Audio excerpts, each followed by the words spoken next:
નમસ્કાર. ચલો હવે છેલ્લા લેક્ચરમાં આપણે સંભાવના ચેપ્ટર પૂરું કર્યું હતું. તો હવે ત્રીજું ચેપ્ટર દ્વિચલ સુરેખ સમીકરણ યુગ્મ. ચાલો 9મા ધોરણમાં દ્વિચલ સુરેખ સમીકરણ ભણી ગયા. હવે ત્યારે વાત કરી હતી, હવે ફરી કે દ્વિચલ સુરેખ સમીકરણ યુગ્મ. હવે યુગ્મ એટલે આપણે ત્યાં સુધી દ્વિચલ સુરેખ સમીકરણ જોઈ ગયા. હવે દ્વિચલ સુરેખ સમીકરણ યુગ્મ એટલે આવા બે સમીકરણની એક જોડ એટલે બે સમીકરણ, અને એક જોડમાં બે સમીકરણો એટલે એને આખું યુગ્મ કહેવાય. તો હવે એ સમજતા જઈએ.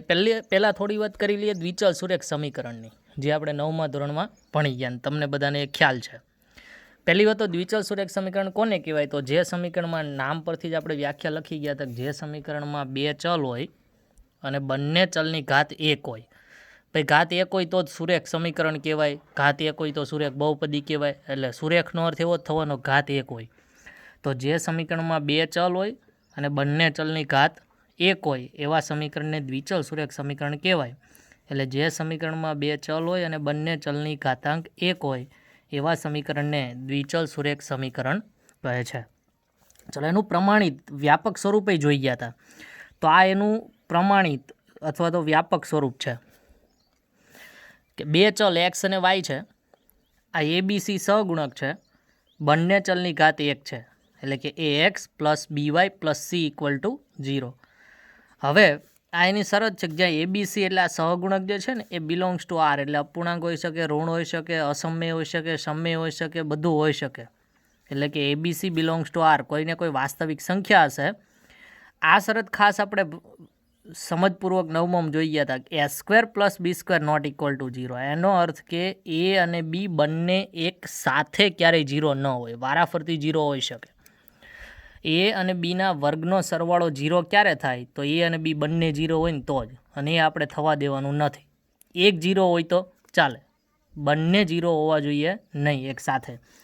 જો બંને 0 હોય ને તો વિચારો, એક્સવાળું પદે 0, વાયવાળું પદે 0, એક પણ ચલ જ ન વધે, ખાલી અચળ ઇક્વલ ટુ 0, તો એ ખોટું પડે. અચળ 8 હોય તો 8 ઇક્વલ ટુ 0 લખવું ખોટું છે. એટલે બંને એક સાથે ક્યારેય 0 થવા દેવાના નથી. જો એક 0 હોય ને તો વિચારો એક ચલ તો વધશે જ, અને એક ચલને આપણે દ્વિચલ સુરેખમાં લખતા શીખી ગયા. માની લો કે એક ચલ સુરેખ સમીકરણ તમને એવું આપ્યું છે, માની લો કે તમને આવી રીતે આપ્યું 4x = 5. ચાલો આમાં જુઓ તો વાયવાળું પદ નથી, તો તમે આને આવું લખી શકો 4x + 0y = 5. જુઓ દ્વિચલ સુરેખ થઈ ગયો. એવી રીતે એક્સવાળું પદ ન હોય, ખાલી આવું હોય 5/2y = 3, તો આને આવું લખાય 0x + 5/2y = 3. એટલે એકચલ સુરેખ હશે ને તો દ્વિચલ સુરેખ થઈ જશે. આમાં એ 0 છે, જુઓ એક્સનો સહગુણક, આમાં બી 0 છે, વાયનો સહગુણક. એટલે કે એક કે બી બેમાંથી એક 0 હોય ને તો ચાલે, પણ બંને 0 હોય ને તો જુઓ આવી રીતે થવાનું કે 0x + 0y + 5 = 0. જુઓ એ 0 બી 0, તો આ 0 5 = 0, ખોટું પડે.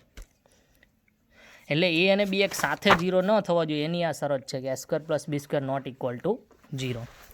ચલો દ્વિચલ સુરેખ સમીકરણને અસંખ્ય ઉકેલ મળે, એટલે કે એવા તમામ એક્સ અને વાય જે સમાધાન કરતા હોય. માની લો કે આપણે ફરી જો એનું રિવિઝન કરતા જ જઈએ, 9માં ભણી ગયા છીએ અને ઉકેલ શોધી ગયા છીએ. ચાલો માની લો કે આવી રીતે તમને આપ્યું x + y = 5. તો હવે x + y = 5 આનું સમાધાન કરે ને એવી તમામ એક્સ વાયની કિંમતો આનો ઉકેલ કહેવાય. વિચારો x1 લો તો y4 લો, બોલો તેનો અર્થ કે 1 4, x1 y4, આ 1 4 આનો ઉકેલ છે. x2 લો તો આ 3 લેવાય તોય 5 થઈ. જુઓ આનું સમાધાન કરે એટલે કે 2 3 સમાધાન કરે. વિચારો 3 2 પણ સમાધાન કરે, અહીંયા 3 મૂકો, અહીંયા 2 મૂકો, 5 થવાના. 4 1 પણ સમાધાન કરે, 5 0 પણ સમાધાન કરે, 0 5 પણ સમાધાન કરે, 5/2 5/2 પણ સમાધાન કરે. તો આવી રીતે ઘણી બધી કિંમતો આનું સમાધાન કરે. અને આનો ઉકેલ કઈ રીતે મેળવતા હતા? તો કોઈ એક ચલને કરતા બનાવતા હતા, બીજો ચલ સામે જાય, આની વારાફરતી કિંમત મૂકતા જઈએ. y0 મૂકો તો x5 મળતા હતા, y1 લો તો x4 મળે. એવી રીતે આ બધા ઉકેલ મળતા હતા, ને એવા અસંખ્ય ઉકેલ મળે ને એટલે જ આપણે એવું કીધું કે દ્વિચલ સુરેખ સમીકરણને અસંખ્ય ઉકેલ મળે. બીજું, હવે આ બધા બિંદુને તમે જેટલા પણ આના ઉકેલ છે ને બધાને તમે આલેખ પર દર્શાવો તો એક સીધી રેખા જ મળે, કેમ કે દ્વિચલ સુરેખ સમીકરણ છે. સુરેખ સમીકરણના આલેખ હંમેશા સુરેખ જ હોય. અને આ બધા જ બિંદુ આ એક જ રેખા પર હોય. આના જેટલા પણ ઉકેલ હોય ને બધા આના પર હોય. આનો જે ઉકેલ ન હોય ને, માની લે કે જુઓ 30, આનો ઉકેલ નથી તો આ રેખા પર નહીં હોય, આ રેખાની બહાર જ હોય, રેખા પર ન આવે. રેખા પર જેટલા પણ બિંદુ આવે ને એ બધા જ બિંદુ આનું સમાધાન કરે. તો આ એક રેખા પર કેટલા બિંદુ હોય? અસંખ્ય. એ બધા જ બિંદુ આનું સમાધાન કરતા જ હોય અને એવા જ બિંદુમાંથી પસાર થતી હોય રેખા. અને એટલે દ્વિચલ સુરેખ સમીકરણને અસંખ્ય ઉકેલ મળે. ચાલો હવે વાત કરીએ આગળ. હવે તમે એવું ભણી ગયા કે એનો આલેખ એક સીધી રેખા મળે. ચાલો હવે આના પર એક રેખા માની લો કે x+y=5 છે.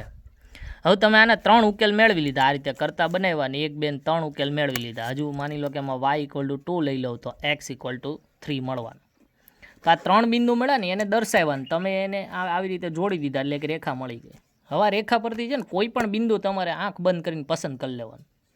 તને યામ નક્કી કરતા તો આવડે જ, x અક્ષ પરથી x યામ, y અક્ષ પરથી y યામ, અને એને આમાં મૂકો ને તો એનું સમાધાન થતું જ હોય. એનો અર્થ કે આ રેખા પરના તમામ બિંદુ આ સમીકરણનું સમાધાન કરતા જ હોય. એટલે આપણે કહીએ છીએ દ્વિચલ સુરેખ સમીકરણને અસંખ્ય ઉકેલ મળે. ચાલો અહીંયા સુધીની વાત થઈ દ્વિચલ સુરેખ સમીકરણની. હવે વાત કરીએ દ્વિચલ સુરેખ સમીકરણ યુગ્મ. તો દ્વિચલ સુરેખ સમીકરણની જોડ એટલે કે બે સમીકરણ હોય તો એને દ્વિચલ સુરેખ સમીકરણ યુગ્મ કહેવાય. માની લો કે તમને ડાયરેક્ટ જો પૂછાતું નથી પણ તમારી સમજ માટે કે દ્વિચલ સુરેખ સમીકરણ યુગ્મ કોને કહેવાય, તો તમારે આ અહીંયાથી જ લખવાનું કે જે સમીકરણમાં બે ચલ હોય, બંને ચલની ઘાતાંક 1 હોય, એવા સમીકરણ યુગ્મની એવા બે સમીકરણને દ્વિચલ સુરેખ સમીકરણ યુગ્મ કહેવાય. બે સમીકરણ એક સાથે હોય. ચાલો એનું પ્રમાણિત સ્વરૂપ જોઈએ. હવે આને ખાસ સમજતા જઈએ. જુઓ આ ડાયરેક્ટ નહીં સમજાય એના માટે આપણે લખીએ. દ્વિચલ સુરેખનું પ્રમાણિત સ્વરૂપ તમે આવું જોઈ ગયા ને એ હવે તમને ખબર પડી ગઈ. અને અહીંયા આવું લખી ગયા એ શરત ABC belongs to R a² + b² ≠ 0. હવે આપણી પાસે બે સમીકરણ છે અને બંનેમાં ચલ તો x અને y જ છે. તો હું આ સહગુણકને નામ આપી દઉં a1, આને b1 કહી દઉં, આ c1 કહી દઉં. તો શરત આવી થઈ જાય a1 b1 c1 belongs to R a² + b² ≠ 0. બીજું સમીકરણ લો, એને હું સહગુણકને 2 નામ આપું a2x + b2y + c2 = 0. તો આ શરત તો આવી આવવાની, એ ખ્યાલ આવી ગયો. a2 b2 c2 belongs to R a² + b² ≠ 0. તો આ થઈ ગયા બે સમીકરણ. જુઓ x અને y બે ચલમાં બે સમીકરણ મળ્યા એટલે આપણને આ દ્વિચલ સુરેખ સમીકરણ યુગ્મ કહેવાય. આવા પ્રમાણિત સ્વરૂપમાં જ લખ્યા છે પણ હવે બે છે તો આપણે પ્રમાણિત સ્વરૂપમાં એને એક જ પ્રમાણિત સ્વરૂપમાં લખવું છે આ બંનેને. તો જુઓ ફેરફાર ક્યાં છે? ખાલી આ 1 અને 2 છે. આમાં 1 2 બધે 1 અને 2. તો હું ત્યાં કોઈ ચલ મૂકી દઉં i, સફિક્સમાં હું શું લખી દઉં 1 2ની જગ્યાએ i, બાકી બધું એમ જ રાખો x. તો bi અહીંયા y + ci = 0. તો શરતે આવી થવાની ai bi ci belongs to R ai² + bi² ≠ 0. પણ આ i શું છે? આઈની કિંમત કઈ? તો i = 1 અને 2 લખી દઉં. ચાલો એનો અર્થ કે આ પહેલાં હું આ સમીકરણમાં આઈની કિંમત કેટલી લઉં? 1. તો બધે 1 મૂકો. જુઓ પહેલું સમીકરણ મળી જાય. આમાં બધે 2 મૂકો. ચાલો બીજું સમીકરણ મળી જાય. તો બે જ જોઈતા હતા એટલે આઈની કિંમત 1 2. તો આ થઈ ગયું હવે એનું પ્રમાણિત સ્વરૂપ. ખ્યાલ આવ્યો? વ્યાપક લખી ગયા. જો આગળ લખ્યા તો એના પરથી જ લખ્યા પણ બંનેને એક સાથે લખી ગયા. 1 2ની જગ્યાએ i મૂકી દીધા અને છેલ્લે આઈની કિંમત દર્શાવી દીધી કે i 1 અને 2.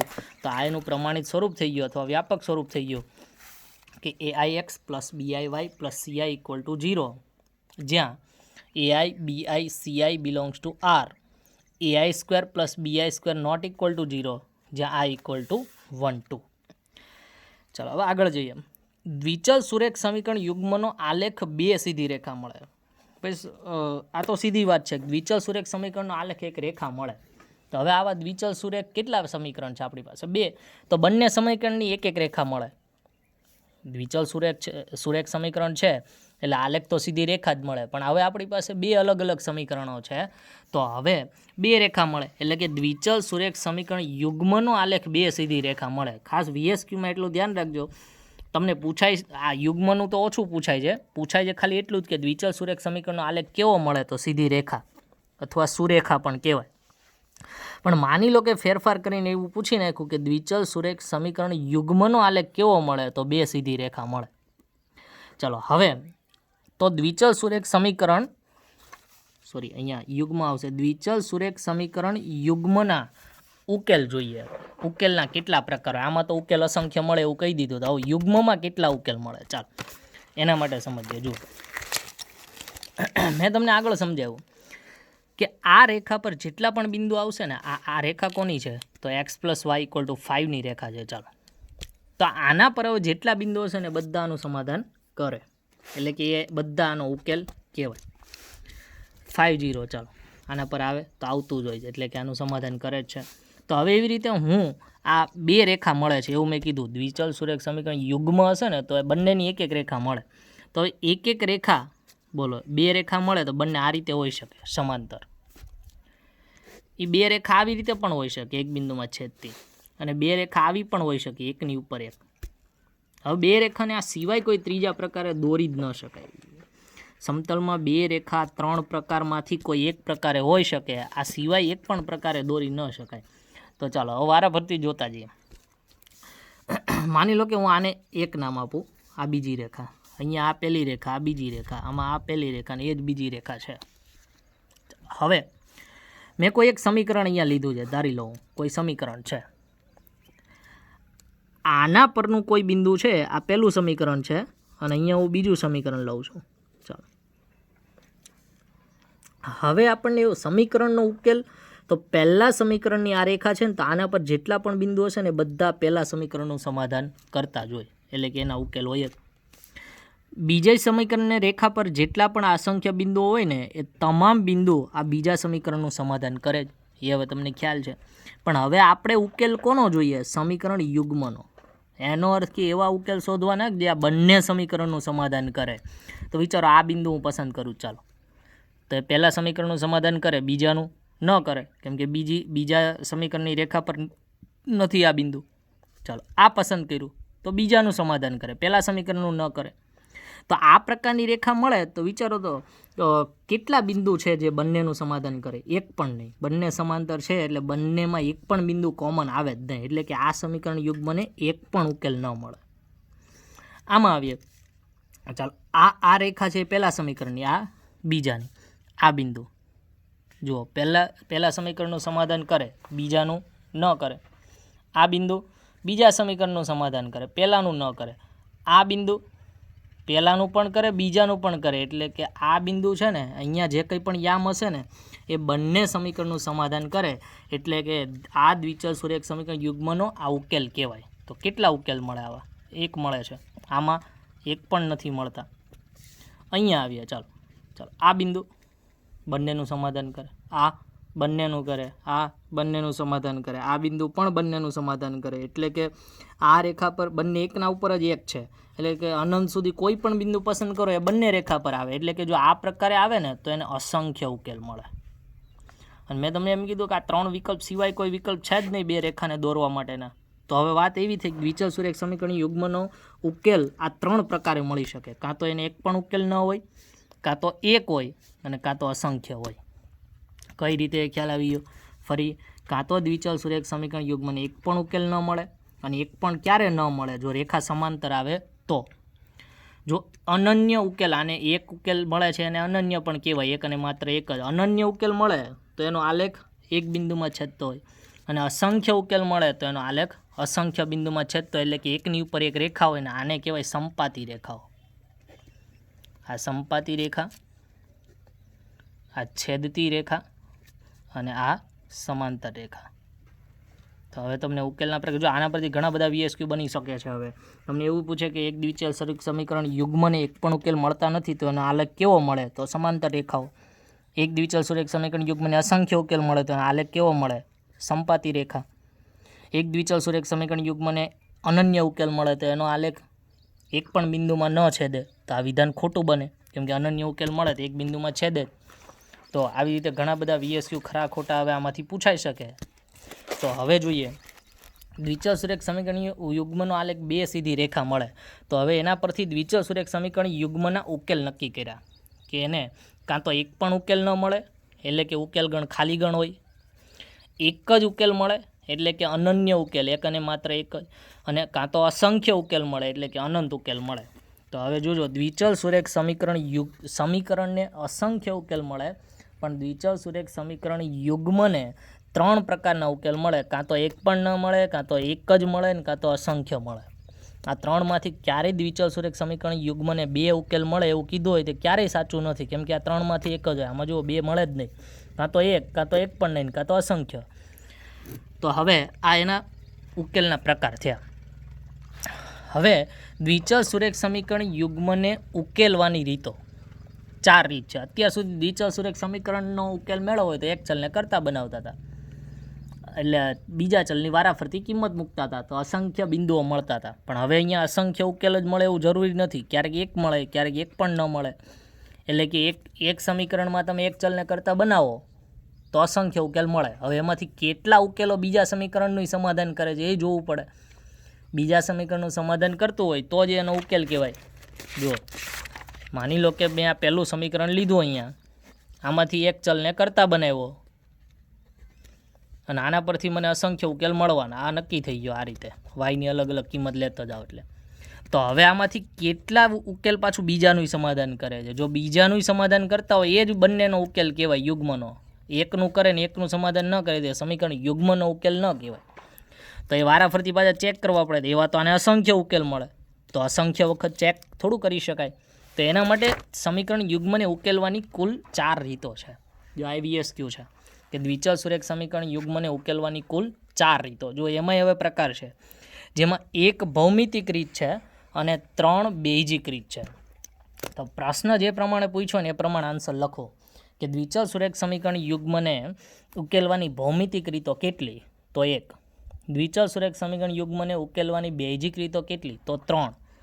અને દ્વિચલ સુરેખ સમીકરણ યુગ્મને ઉકેલવાની કુલ રીતો કેટલી? તો 4. ચલો હવે એ 4 રીતો કઈ કઈ છે? પહેલી રીત છે આલેખની રીત. આલેખ દ્વારા ઉકેલી શકાય. એને તો હમણાં સમજી ગયા. બંને સમીકરણના આલેખ દોરવાના, જ્યાં છેદે એનો ઉકેલ હોય, ન છેદે તો એક પણ ઉકેલ ન મળે, અને સંપાતી રેખા મળે તો કોઈ પણ તમે લઈ શકો, અસંખ્ય ઉકેલ મળે. તો એ આલેખની રીત થઈ. બીજી છે આદેશની રીત. ત્રીજી છે એક ચલના લોપની રીત, અને ચોથી છે ચોકડી ગુણાકારની રીત. આ 3 બેઝિક રીતો છે, જ્યારે આ પહેલી આલેખની રીતે ભૌમિતિક રીત છે. હવે આ વારાફરતી આપણે ક્રમશઃ આલેખની રીત તો હમણાં જ સમજ્યા આપણે, છતાં એને ફરી આપણે ભણવાના જ છીએ, અને આ ક્રમશઃ જેમ આવતું જાય એમ એક પછી એક રીત શીખતા જઈએ. ચલો હવે ખાસ નોંધ, અને આ અગત્યનું છે, જે ભૂલાઈ જાય છે ખાસ યાદ રાખજો. જો દ્વિચલ સુરેખ સમીકરણ યુગ્મને ઉકેલ મળે, ઉકેલ ક્યારે મળે? તો એક બિંદુમાં છેદે અથવા તો અનંત બિંદુમાં છેદે, એટલે કે સંપાતી રેખા હોય. તો દ્વિચલ સુરેખ સમીકરણ યુગ્મને ઉકેલ મળે એટલે કે એક ઉકેલ મળે કે અનંત ઉકેલ મળે. 2 જ વિકલ્પ છે ને, કુલ 3 વિકલ્પ આપણી પાસે ઉકેલના. એમાં એક તો ખાલી ગણ, એટલે કે અહીંયા વાત થઈ ઉકેલ મળે તો ખાલી ગણ નીકળી જાય. તો હવે એક ઉકેલ મળે અથવા અનંત ઉકેલ મળે તો એ સમીકરણ યુગ્મને સુસંગત સમીકરણ યુગ્મ કહેવાય. ફરી, જો દ્વિચલ સુરેખ સમીકરણ યુગ્મને ઉકેલ મળે તો વાત પતી ગઈ, એને સુસંગત કહેવાય. ઉકેલ મળે એટલે સુસંગત કહેવાય. હવે પછી એટલું યાદ રાખવાનું કે આમાંથી ફેરફાર કરી શકે. તમને એવું પૂછે કે દ્વિચલ સુરેખ સમીકરણ યુગ્મનો આલેખ એક બિંદુમાં છેદે છે તો એ સમીકરણ યુગ્મ સુસંગત કહેવાય? તો બોલો, એક બિંદુમાં છેદે એટલે એક ઉકેલ મળે છે, અને ઉકેલ મળે છે એટલે સુસંગત કહેવાય. આ રીતે યાદ રાખવું જેથી ભૂલ ન પડે. આગળ, જો દ્વિચલ સુરેખ સમીકરણ યુગ્મને ઉકેલ ન મળે, એટલે કે સમાંતર રેખા હોય, તો જ તેવા દ્વિચલ સુરેખ સમીકરણ યુગ્મ સુસંગત સમીકરણ યુગ્મ નથી. ઉકેલ ન મળે તો સુસંગત નથી, ઉકેલ મળે તો સુસંગત છે. ચલો, આ 2 તો ક્લિયર થઈ ગયો. હવે ત્રીજું છે કે જો સમીકરણ યુગ્મને અનંત ઉકેલ મળતા હોય, એટલે કે સંપાતી રેખા હોય અથવા તો અસંખ્ય ઉકેલ મળતા હોય, તો તે સમીકરણ યુગ્મ સુરેખ અવલંબી સમીકરણ યુગ્મ પણ કહેવાય. તો વિચારો, સંપાતી રેખા મળે છે એટલે ઉકેલ મળે છે, ઉકેલ મળે છે એટલે સુસંગત તો કહેવાય જ, પણ સુરેખ અવલંબી પણ કહેવાય. હવે માની લો કે આલેખ એક બિંદુમાં છેદે છે. ચાલો, એક બિંદુમાં છેદે એટલે સુસંગત કહેવાય. તો ઉકેલ મળે એટલે સુસંગત તો કહેવાય, પણ સુરેખ અવલંબી ન કહેવાય. અવલંબી એટલે એકની પર એક રેખા અવલંબન પામેલી હોય. અવલંબન એટલે એક પર જ એક હોય, બીજી રેખા હોય. તો એવી રેખા સંપાતી હોય તો એ સુરેખ અવલંબી પણ કહેવાય, સુસંગત પણ કહેવાય. એક ઉકેલ મળતો હોય તો સુસંગત કહેવાય, સુરેખ અવલંબી ન કહેવાય. અને ઉકેલ ખાલી ગણો એટલે કે સમાંતર રેખા હોય તો સુરેખ અવલંબી પણ ન કહેવાય, સુસંગત પણ ન કહેવાય. આ ખાસ ધ્યાન રાખજો, તમારી રીતે યાદ રાખતા શીખજો એને. ફરી જો સમાંતર રેખા હશે તો બેમાંથી એક પણ ન કહેવાય. એક ઉકેલ મળતો હશે તો સુસંગત કહેવાય, સુરેખ અવલંબી ન કહેવાય. અને અનંત ઉકેલ હોય તો સુરેખ અવલંબી પણ કહેવાય, સુસંગત પણ કહેવાય. હવે આમાંથી થોડા ફેરફાર કરતા જઈએ. તમને એવું કીધું છે કે એક સમીકરણ યુગ્મ સુરેખ અવલંબી છે. ભાઈ સુરેખ અવલંબી એટલે અનંત ઉકેલ મળે, સંપાતી રેખા હોય એવું આપી દીધું છે. તો એ સુસંગત કહેવાય? તો હા, કેમ કે સુરેખ અવલંબી હોય ને એ સુસંગત તો હોય જ, પણ સુસંગત હોય એ સુરેખ અવલંબી હોય જ એવું કહી ન શકાય. કેમ કે સુસંગત એટલે આપણી પાસે બે વિકલ્પ છે, એક બિંદુમાં છેદે અથવા અસંખ્ય બિંદુમાં છેદે. એક બિંદુમાં છેદે સુરેખ અવલંબી ન કહેવાય પાછું, પણ સુરેખ અવલંબી હોય એટલે સુસંગત હોય જ, પણ સુસંગત હોય એટલે સુરેખ અવલંબી હોય જ એવું કહી શકાય નહીં. આ ખાસ અગત્યનું છે, ખાસ નોંધ લેજો. ચલો હવે આપણે જોઈએ આલેખની રીત. પહેલી રીત, જો દ્વિચલ સુરેખ સમીકરણ યુગ્મનો આલેખ એક બિંદુમાં છેદે તો તેવા સમીકરણ યુગ્મને એક એટલે કે અનન્ય ઉકેલ મળે. આ રીતે એનો આલેખ મળે, એક બિંદુમાં છેદતો હોય ને. એ હમણાં જ આપણે આ ત્રણ વાતો કરી ગયા. જો દ્વિચલ સુરેખ સમીકરણ યુગ્મનો આલેખ સંપાતી રેખા એટલે કે એકની એક જ રેખા મળે, એક પર જ એક હોય, તો તેવા સમીકરણ યુગ્મને અસંખ્ય એટલે કે અનંત ઉકેલ મળે. અને જો દ્વિચલ સુરેખ સમીકરણ યુગ્મનો આલેખ સમાંતર રેખા મળે તો તેવા સમીકરણ યુગ્મને એક પણ ઉકેલ ન મળે, કેમ કે એક પણ બિંદુમાં છેદતી નથી. ટૂંકમાં સીધું એટલું યાદ રાખવાનું કે આલેખ જેટલા બિંદુમાં છેદે ને એટલા એના ઉકેલ હોય. ચાલો હવે આ યાદ રાખવા માટે હમણાં જે વાત કરી ગયા એ ઉકેલના પ્રકાર છે, આલેખ છે, સુસંગત છે કે નહીં, અને સુરેખ અવલંબી છે કે નહીં. જો અનન્ય ઉકેલ મળે એટલે કે એક જ ઉકેલ મળે તેનો આલેખ એક બિંદુમાં છેદતી રેખા હોય. એક બિંદુમાં છેદે છે એટલે સુસંગત તો કહેવાય, પણ સુરેખ અવલંબી નથી, કેમ કે એકની પર એક અવલંબન નથી. હવે અનંત ઉકેલ હોય એટલે કે અસંખ્ય ઉકેલ મળતા હોય તો એ સંપાતી રેખા મળે છે, એકની ઉપર એક, અને સંપાતી છે એટલે સુરેખ અવલંબી પણ છે, સુસંગત પણ છે. જો એક પણ ઉકેલ ન મળતો હોય તો સમાંતર રેખા, તો એની તો બંનેમાં ના જ આવે, સુસંગત પણ નથી, સુરેખ અવલંબી પણ નથી. ચાલો તો આ વાત અહીંયા સુધીની થઈ. હવે છે ને દ્વિચલ સુરેખ સમીકરણ યુગ્મના સહગુણકો પરથી ઉકેલના પ્રકાર નક્કી કરવાના છે. ચાલો દ્વિચલ સુરેખ સમીકરણ યુગ્મની હવે બધી વાત થઈ, આ બધી વાત યુગ્મની થઈ, એટલે કે બે સમીકરણ હોય ત્યારે. હવે સહગુણક એટલે કયા કયા? તો સમીકરણ યુગ્મમાં જુઓ તો અહીંયા મેં બે સમીકરણ લખ્યા છે, a1x + b1y + c1 = 0, અને બીજું સમીકરણ છે a2x + b2y + c2 = 0. ભાઈ બંનેમાં શરત પ્રમાણિત સ્વરૂપમાં લખી ગયા એ પ્રમાણે આવે જ છે, એ હવે લખતા નથી આપણે. અહીંયા a1, b1, c1, a2, b2 અને c2 આ 6 સહગુણક થયા. બધી વાસ્તવિક સંખ્યાઓ છે, બિલોંગ્સ ટુ R છે. તો હવે આના પરથી જ આપણે સમીકરણ જોઈને જ ઉકેલના પ્રકાર નક્કી કરી શકીએ છીએ.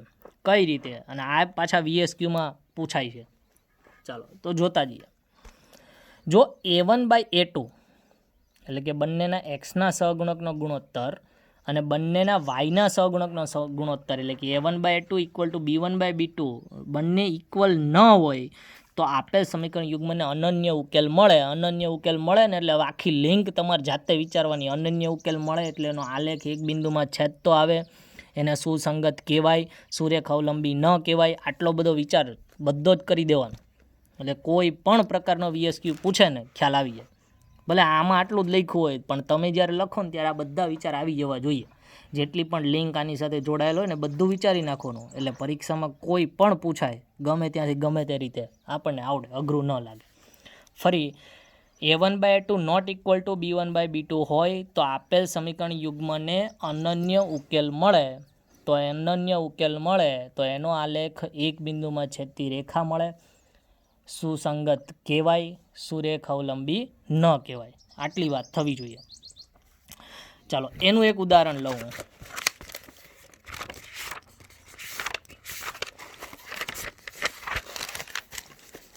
માની લો કે એક્સ પ્લસ વાય, હું સરળ ઉદાહરણ લઉં છું, આવા ગમે તે પૂછાય તમારે જોવાનું. X plus y equal to 3 છે અને x plus 3y equal to 7 છે.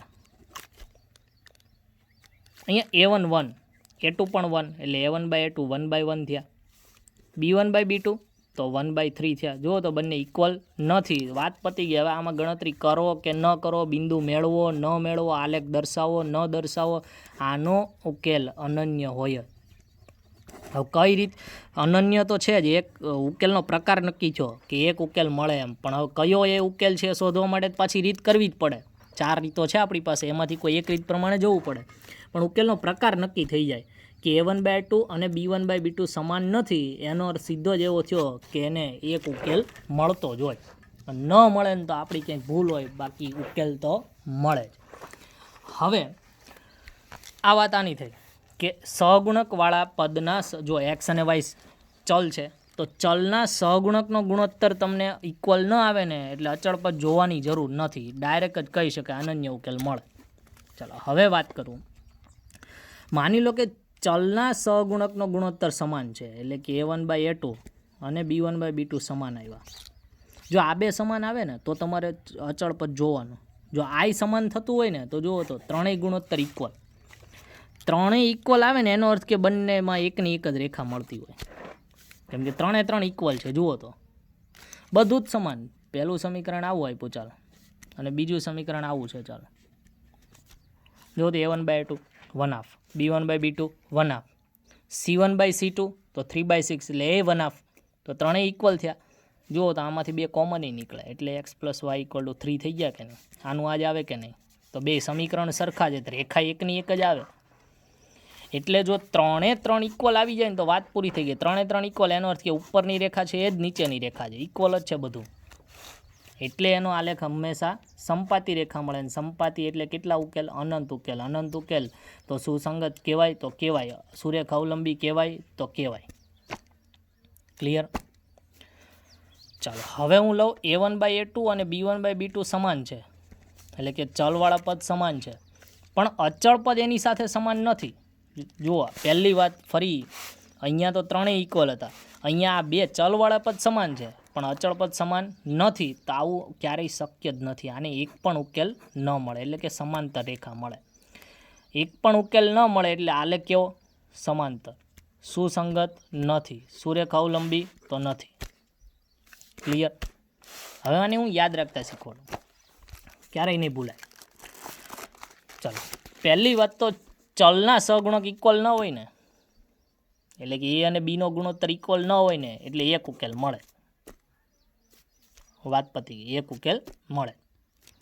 3 એ 3 ઇક્વલ આવે ને તો અસંખ્ય ઉકેલ મળે. 3 એ 3 ઇક્વલ, વિચારો 3 એ 3 ઇક્વલ એનો અર્થ કે એકની એક જ વાત છે, તો અસંખ્ય ઉકેલ મળે. માની લો કે ચલના સહગુણક સમાન પણ અચળ પદ અલગ. આનો અર્થ શું થયો ખબર? તમારે આવું વિચારવું કે LHS ઇક્વલ છે ને તો RHS ઇક્વલ જ હોય. માની લો કે એક્સ પ્લસ વાય 5 થતા હોય તો એક્સ પ્લસ વાય પછી 7 ન થાય. આને આ દાખલામાં એક્સ પ્લસ વાય 5 એટલે કે 4 ને 1 લઈ શકે, તો આમાં 4 1 શું 7 થઈ જાય? ન થાય. એટલે કે LHS સમાન છે જુઓ, પણ RHS સમાન નથી. આવું ક્યારેય ન બને. LHS સમાન હોય તો RHS સમાન જ આવે. જ્યારે આમાં એવું છે LHS સમાન, RHS સમાન નથી, એનો અર્થ કે આવું ક્યારેય શક્ય નથી. ભાઈ હું આમ કરું 4 + 3 = 7 અને પછી પાછો એમ કહું 4 + 3 = 8. સાચું? LHS સમાન હોય તો RHS બદલાય? ન બદલાય. જ્યારે અહીંયા એવું થયું જુઓ, LHS સમાન પણ RHS ઇક્વલ નથી એવું કીધું. આવું ક્યારેય શક્ય નથી, એટલે કે એવું બને જ નહીં, એક પણ ઉકેલ એવો મળે નહીં. યાદ રાખતા આવડશે તો જુઓ ફરી અહીંયા કે જો LHS સમાન ન હોય એટલે કે એ અને બી જ સમાન નથી ને તો વાત પર પતી ગઈ. આંખ બંધ કરીને કહી દેવાનું એને અનન્ય ઉકેલ મળે. હવે 3 એ 3 ઇક્વલ હોય એટલે કે બે સમીકરણ સમાન જ થયા. LHS સમાન, RHS સમાન, અને સાચું જ છે LHS સમાન હોય તો હંમેશા RHS સમાન થાય જ. તો એનો આલેખ LHS સમાન હોય તો RHS સમાન હંમેશા થાય જ, એટલે કે એને હંમેશા ઉકેલ મળે જ. એટલે કે આ સમીકરણ યુગ્મને અસંખ્ય ઉકેલ મળે. ત્રીજી વાત કે જો LHS સમાન હોય પણ RHS સમાન ન હોય, આવું ક્યારેય શક્ય છે નહીં. હમણાં જ જોયું, LHS સમાન હોય ને તો RHS હંમેશા સમાન જ આવે. LHS સમાન છે પણ RHS સમાન નથી, એનો અર્થ કે આવું શક્ય નથી, એટલે કે એક પણ વાસ્તવિક ઉકેલ મળે નહીં. તો આ સહગુણકો પરથી જ ગુણોત્તર નક્કી કરીને તમે ઉકેલના પ્રકાર નક્કી કરી શકો છો. તો આ આપણે નક્કી કરી ગયા. તો અહીંયા આપણે આ પહેલી રીતની થિયરી પૂરી કરીએ છીએ. આગળ વ્યાપક રીત આ 3 જોઈ ગયા અને આ આપણે આલેખની રીત માટેની ચર્ચા કરી ગયા. નેક્સ્ટ લેક્ચરમાં હવે આપણે આ આલેખની રીત માટે આલેખ દોરવાના છે. જો તમારી પાસે ગ્રાફ હોય તો સાથે રાખજો, સારી વાત છે. ગ્રાફ ન હોય પણ મળી શકે એમ હોય તો લઈ લેજો. ન મળે એમ હોય તો 9મા ધોરણની ગ્રાફ બુકમાં ખાલી પડ્યા હોય 2-3 આલેખ તો એ લઈ લેજો. અને કંઈ ન થાય તો અત્યારે પેજમાં દોરજો તો પણ વાંધો નથી. પછી એને આપણે ગ્રાફ બુક જ્યારે સ્કૂલ ખુલશે ત્યારે ગ્રાફ બુક લઈ લેશું અને ગ્રાફ બુકમાં તો પાછા ઉતારવાના જ છે. ગ્રાફ બુક લેવાની જ છે. પણ મળે તો ઠીક છે, ન મળે તો મેં તમને અલગ અલગ વિકલ્પ આપ્યા ને કંઈ ન થાય ને તો અત્યારે ચોપડામાં જ્યાં તમે થિયરી લખો છો ત્યાં દોરી દેજો ચોપડામાં જ. પછી આપણે એને ઉતારશું. ચાલો, થેન્ક યુ.